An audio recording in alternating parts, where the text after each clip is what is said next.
കാളകേറ പൊന്മലയിൽ കാളകളി കണ്ട് താമസിച്ചേ, ആടുകേറ മാമലയിൽ ആടുകളി കണ്ട് താമസിച്ചേ, കുയിലുകേറ പൊന്മലയിൽ കുയിലുകളി കണ്ട് താമസിച്ചേ, കൊക്കുകേറ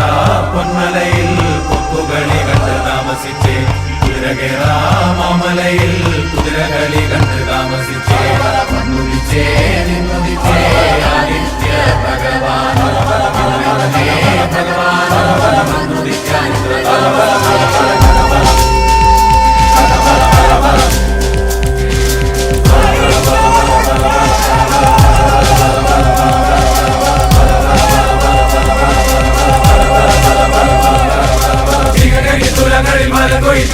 കൊല്ലത്തിലും കുട്ടലിലും നെല്ലും കെട്ടിയെടുത്തും കൊണ്ടോരായിരം കുലക്കയും വീശി വരും കാരണം